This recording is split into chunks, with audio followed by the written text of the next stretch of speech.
मजाक करते हुए, विनोद करते हुए कह रहे हैं कि सत्राजित जी आज तो बड़े चमक रहे हो, क्या बात है। तो सत्राजित जी क्या कह रहे हैं कि भगवान आपकी कृपा है, आपकी कृपा है। बोले आनंद हो रहे हैं। बोले ये क्या पहन रखा है गले में। बोले महाराज ये मणि है। तो मणि क्या काम आती है। बोले क्यों पहन रखी है। बोले महाराज ये मणि चमकती नहीं है, चमकने से ज्यादा तो सोना देती है। बोले ये और जहाँ ये रहती है ना उस राज्य में कभी अकाल नहीं पड़ता है और कभी लक्ष्मी की, धन लक्ष्मी की वहां पे कोई कमी नहीं होती है। बोले महाराज जब ऐसे बता रहे थे, अभी ध्यान देना सभी, सब ध्यान देना एक बार कि जब ये बता रहे थे ना सत्राजित कृष्ण भगवान को कि ये सोना भी देती है और तो एक मंत्री है, वो मंत्री हंसी मजाक में सत्राजित को क्या बोल रहे हैं कि सत्राजित जी अगर ये मणि आपके पास रहेगी तो सिर्फ आपका ही भला करेगी। ये मणि आप कृष्ण भगवान को दे दीजिए तो कृष्ण भगवान के पास आने के बाद ये पूरी द्वारिका का भला करेगी। बोले अब तो महाराज सत्राजित जी सोचने लगे कि गलती आ गई, आज तो हम पहन रहे हैं, ये तो भगवान लेसी अभी नहीं। अब सत्राजित जी सोच रहे हैं कि मैं आज गलत आ गया सभा में, ये तो भगवान इसको लेने के चक्कर में है, इसको लेंगे। बोले मंत्री ने बोल दिया तो अभी लेंगे। मांग कहीं भगवान नहीं मांग ले, अगर भगवान मांग लेंगे तो मुझे अवश्य देना पड़ेगा। अब ये सोच रहे हैं मन में और मन ही मन सोचते हुए परेशान हो रहे हैं और ये सोच रहे हैं कि ये मुझे जाने के लिए बोल दें तो मैं इस मणि को वापस घर ले जाऊं। जब मंत्री ने बोला कि सत्राजित जी ये मणि कृष्ण भगवान को दे दीजिए तो कांपने लगा, सत्राजित कांपने लगा कि ये मणि तो आज ले लेंगे, मैं तो गलती पहन के आ गया हूं। लेकिन कृष्ण भगवान ने मणि मांगी नहीं उनसे और वापस से सत्राजित जी चले जाते हैं घर जा करके और मणि को निकाल के रख देते हैं। अब सत्राजित जी के एक भाई था छोटा, वो एक दिन बोलता है कि भैया ये मणि मैं पहन लूं कुछ दिन के लिए गले में। तो सत्राजित जी बोलते हैं कि भैया मेरा छोटा भाई नहीं, मेरे बेटे समान भी है और ये जो सब कुछ है वो तुम्हारे लिए ही तो है, ये मणि क्या चीज है, पहन लो। बोले आप ये पहन करके और सत्राजित का छोटा भाई और जंगल में शिकार के लिए चला जाता है। जंगल में शिकार के लिए जाता है तो वहां जाकर के और एक सिंह शेर है वो प्रहार कर देता है और अपने नाखूनों से सत्राजित के भाई का वध कर देता है, मृत्यु कर देता है, मृत्यु हो जाती है और वो मणि को मुंह में लेकर के और कहीं जंगल में भाग जाता है। अब कुछ दिनों तक जब वापस नहीं आया भाई तो सत्राजित सोचने लगे कि भाई कहाँ चला गया। भाई को ढूंढने लगा, भाई नहीं मिला, भाई नहीं मिला और महीना 20 दिन निकल गया, भाई नहीं आया वापस घर पर। तो वो मन ही मन में क्या सोच रहा है सत्राजित जी, क्या सोच रहे हैं कि कहीं कृष्ण भगवान ने ही तो उस मणि के लिए मेरे भाई को नहीं मार दिया। मन ही मन में सोच रहे हैं क्योंकि मैं सभा में पहन के गया था ना तो मंत्री ने बोला भी था कि आप इस मणि को कृष्ण भगवान को दे दीजिए। मैंने नहीं दी, इसलिए हो सकता है धोखे से मेरे भाई को मार करके उसकी मृत्यु करके और फिर कृष्ण भगवान मणि लेके चले गए। अब ऐसे सोचते सोचते जब कोई चीज सोचते हैं ना मन में तो मन में ये होता है कि परेशान हो जाते हैं, किसी को बता भी नहीं पाते। तो उनकी पत्नी थी, वो बोल रही कि आज आप इतने दुखी, इतने परेशान क्यों हैं। तो सत्राजित जी ने कहा कि मुझे लगता है कि मेरे भाई को कृष्ण भगवान ने मरवा दिया है और वो मणि उन्होंने ही ले ली है। बोले क्योंकि जब मैं गया था उनकी सभा में तो वो मणि के बारे में मुझे बोल भी रहे थे।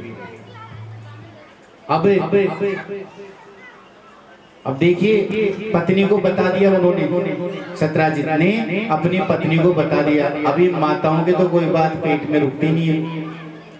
अब एक बार अगर कोई बात सुन ली ना, तो जब तक किसी दूसरी को नहीं बताएंगे ना, जब तक उनकी हालत खराब। महाराज अब किसको बताएं सत्राजित की पत्नी।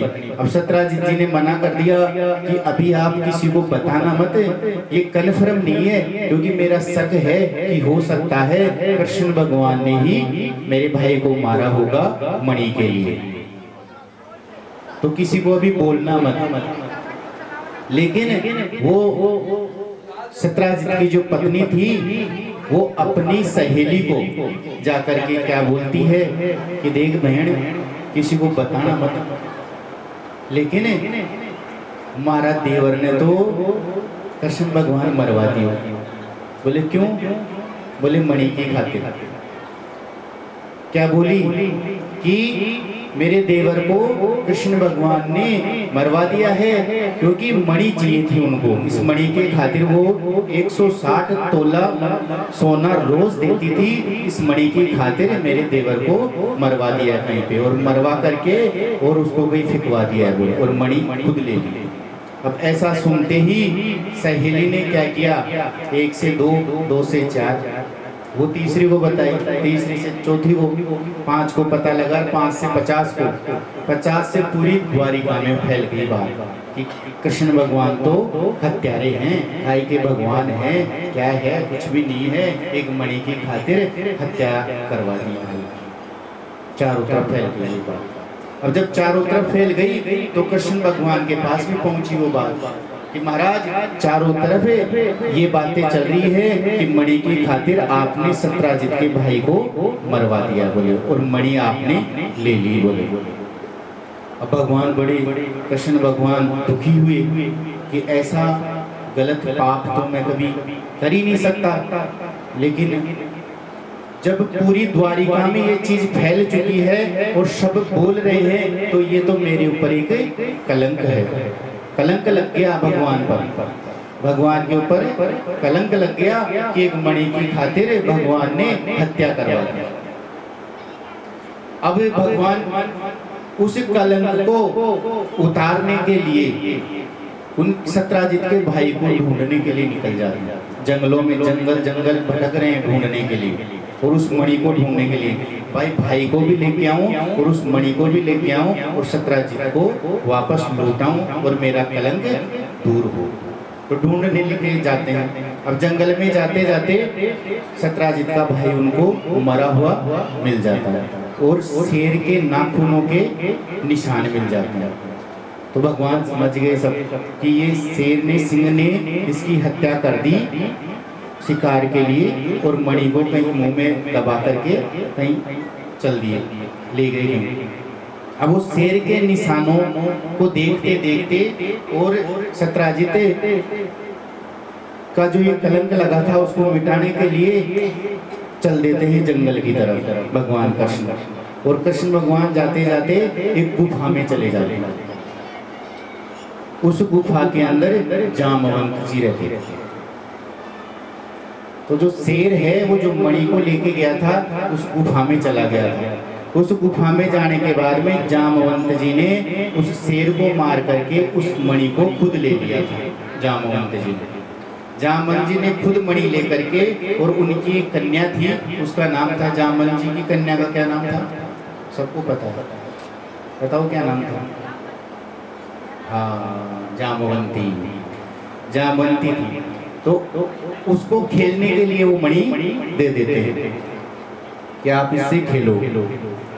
अब कृष्ण भगवान ढूंढते हुए उस गुफा में चले जाते हैं। गुफा में जाते हैं तो जामवंत जी मिल जाते हैं। जामवंत जी को जाकर के बोलते हैं कि मैं मणि लेने के लिए आया हूँ, अगर आपके पास में यहाँ कोई मणि है तो आप मुझे उसको वापस दे दीजिए। तो जामवंत जी कहते हैं कि आपको ऐसी मणि नहीं मिल सकती, आपको पहले मुझसे युद्ध करना पड़ेगा। अब जामवंत जी के और कृष्ण भगवान के युद्ध शुरू हुआ है। वहाँ पे युद्ध हुआ है। युद्ध होते हुए थे 27 दिन निकल गए, 27 दिन तक युद्ध चला है दोनों। जब 15-16 दिन निकल गए, 16-17 दिन हो गए, तो उधर वसुदेव जी के दुख होने लगा कि भगवान कृष्ण मेरा लाला पता नहीं कहाँ चला गया है, तो पता करो।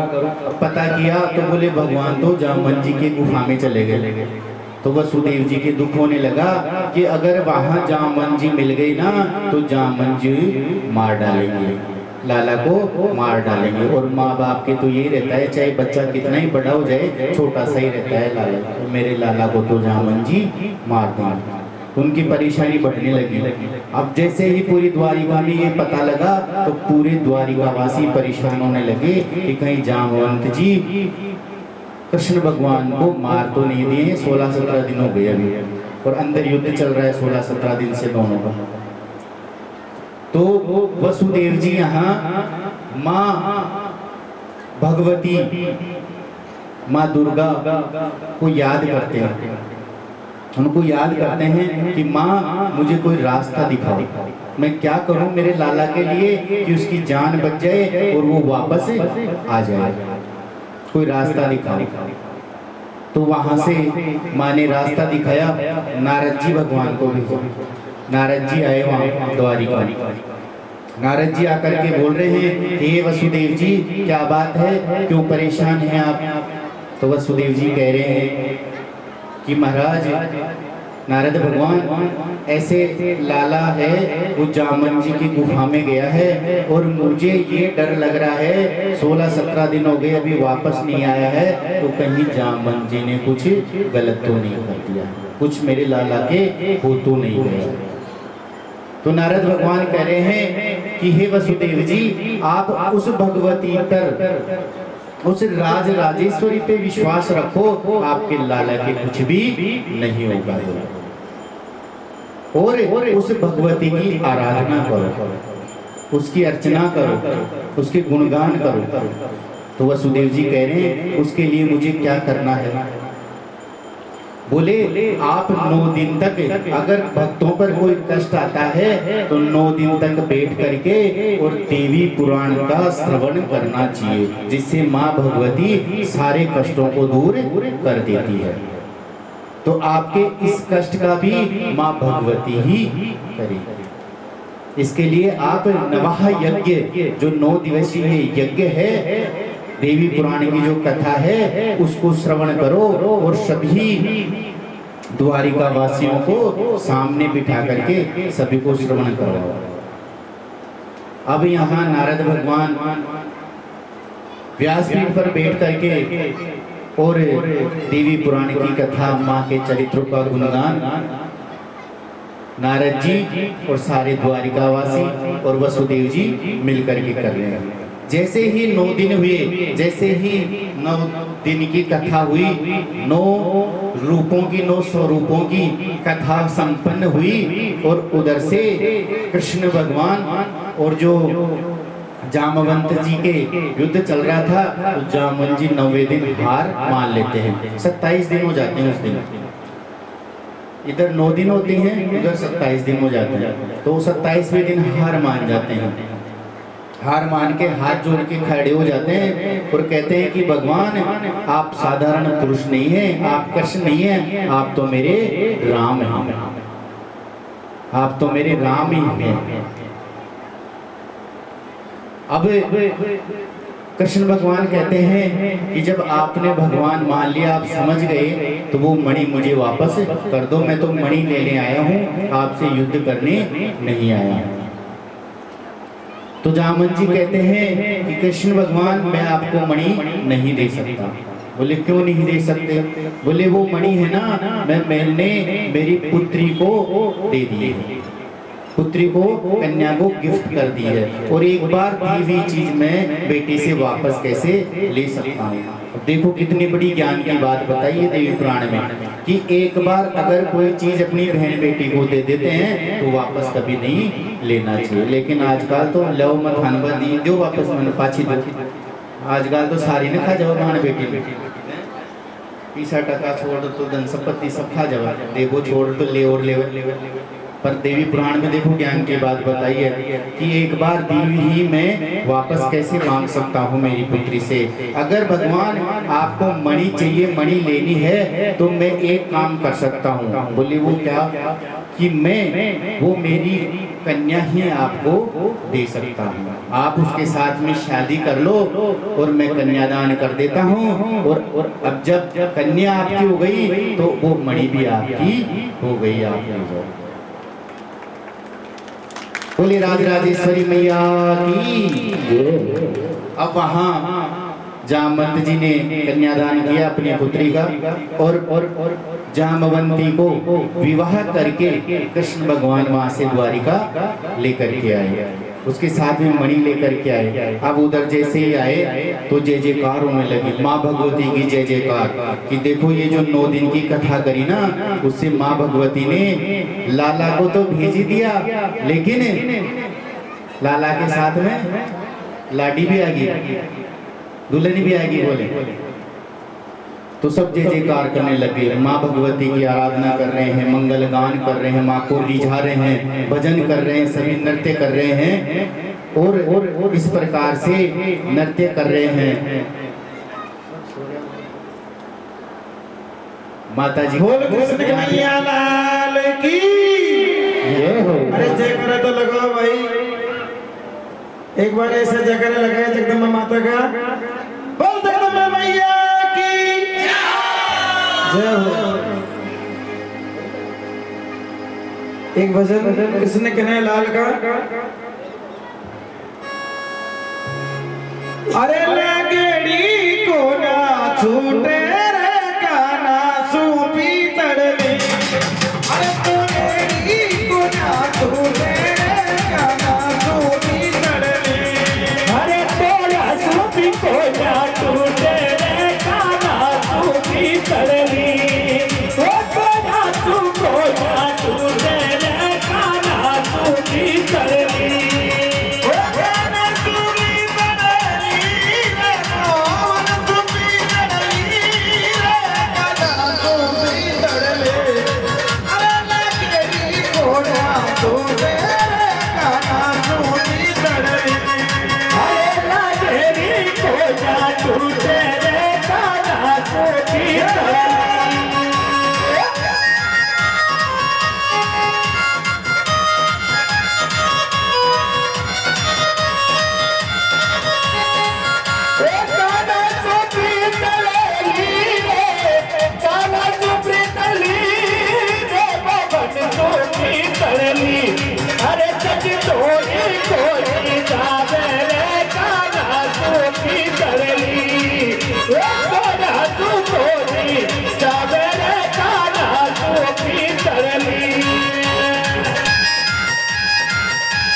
अरे